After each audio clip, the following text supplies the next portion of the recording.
Estamos aí na contagem regressiva, né? Botando aí para derreter tudo e mais tudo aí para cima da capital da corrupção. E, enfim, eu começo a minha oratória aqui, minha participação, dizendo que já estamos com 124 cidades confirmadas mandando ônibus e caminhões. O número não para de crescer. Estamos a 18 dias do grande finale aí, ou grande iniciale da coisa. Isso. E vamos pôr para derreter. Basicamente, pessoal, eu fiz até um vídeo agora às 6 horas da tarde, esparramei em alguns grupos de WhatsApp aí. Enfim, vai andar para o Brasil todo esse vídeo aí. Isso seguramente acontece. E lembrando que a gente parou o Brasil pelo WhatsApp, né? Só fala muito. Mas o grande lance é o seguinte: por que dia 30? O que faremos no dia 30? Se tem alguém ainda com dúvida, vamos lá. Pessoal, a gente votou o ano passado, né? 58 milhões de brasileiros votaram legitimamente, democraticamente, e elegemos um candidato. E não só votamos o candidato por conta que ele era o candidato, mas pelas propostas que ele apresentou de governo que convenceram a maioria dos eleitores de que aquilo era o melhor caminho que o país deveria seguir. Só que ninguém explicou para os eleitores que, tão logo o cara seja eleito, ele não poderia executar as propostas de campanha dele, mas sim teria que submetê-las ao Congresso, né? Pelo sistema federativo, aí, pelo sistema dos poderes constituídos, né? E isso acaba sendo como se estivessem levando a gente para o engodo. E isso não é legal, porque o brasileiro descobrir, depois de eleger o cara, que ele tem que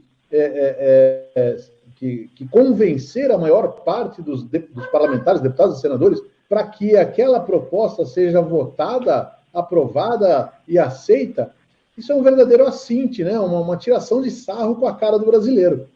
É automático. O cara fez as propostas, venceu a eleição, aquilo tem que ser implementado, porque aquilo é a síntese do desejo do povo.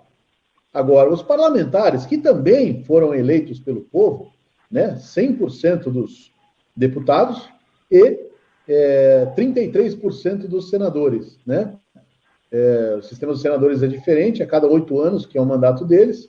Nessa eleição foi só 1/3 dos deputados que venciam os cargos e teriam que ser eleitos novos deputados ou reeleitos, né? E os outros 2/3 permanecem lá.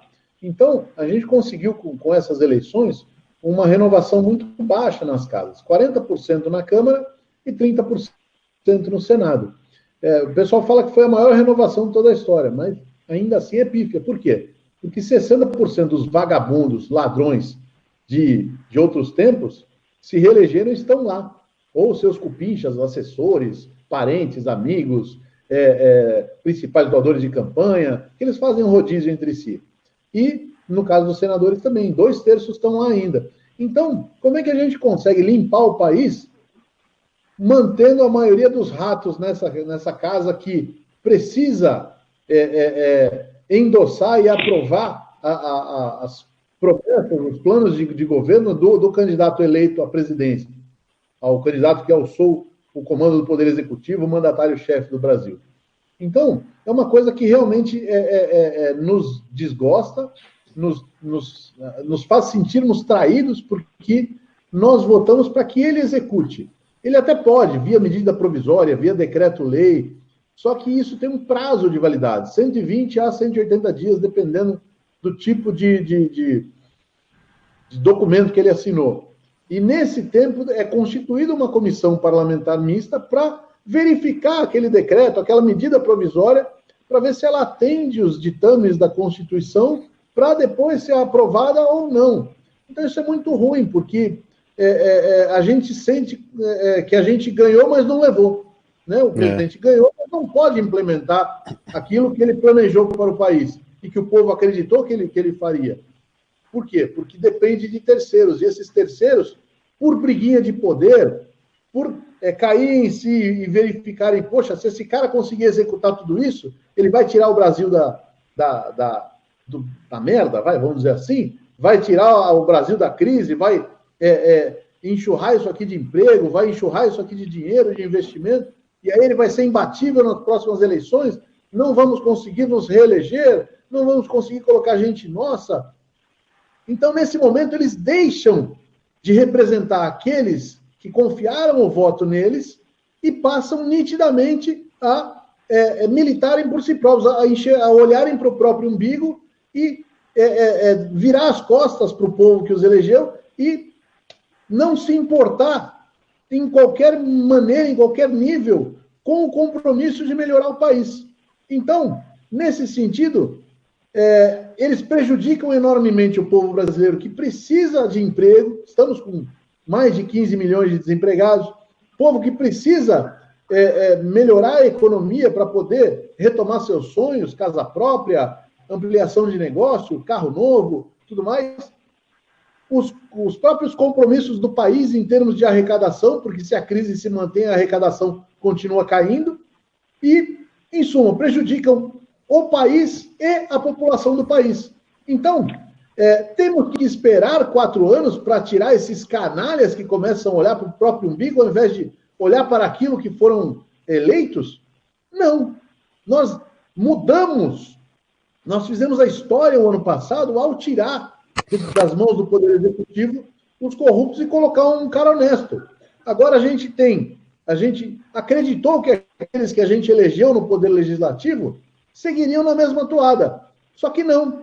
A grande maioria continua sendo da velha política, do toma lá da cá, do centrão, da esquerdalha, que não admite perder e quer fazer um terceiro turno. E estão em conluio, esses aqui, para mudar o sistema de gestão do país, de comando do país, de presidencialismo, que é o atual, para parlamentarismo, para diminuir os poderes do Bolsonaro, do presidente, concentrar todos os poderes no parlamento, e aí que eles vão terminar de dar as costas ao povo e continuar mantendo a sua rede de interesses e corrupção.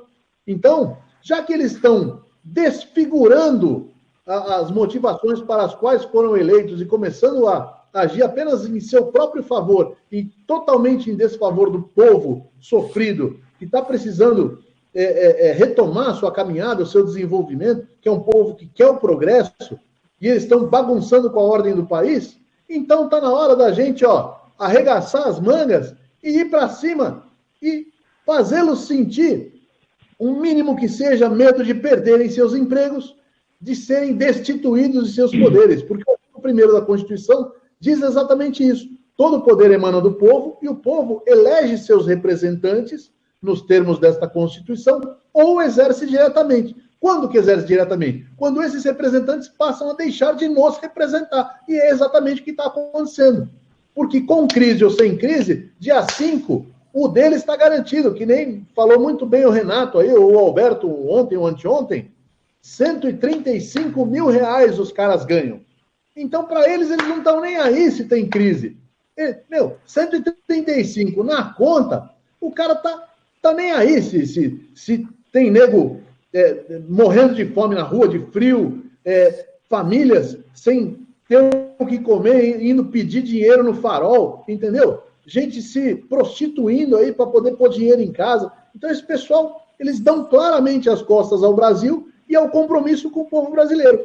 E do outro lado está o Bolsonaro, que tomou até facada, deu a própria vida para poder chegar onde está e poder botar o país em ordem, e ele fica praticamente de mãos amarradas, porque esses caras, totalmente descompromissados com o povo, estão pintando e bordando e tentando ainda por cima derrubá-lo. Então, ou seja, esse pessoal não tem compromisso nenhum com os 58 milhões de votos e com a esperança do brasileiro de botar o país em ordem. Então, já que eles não têm esse compromisso, por que eu vou ter? Por que você que está assistindo a gente aí vai ter? Então, é hora da gente arregaçar as mangas, se juntar, ir lá para cima e desempregá-los. E, de quebra, tirar esse STF corrupto que protege os presidentes da Câmara e do Senado, Rodrigo Maia e Davi Alcolumbre, ao não pautar os julgamentos deles e dos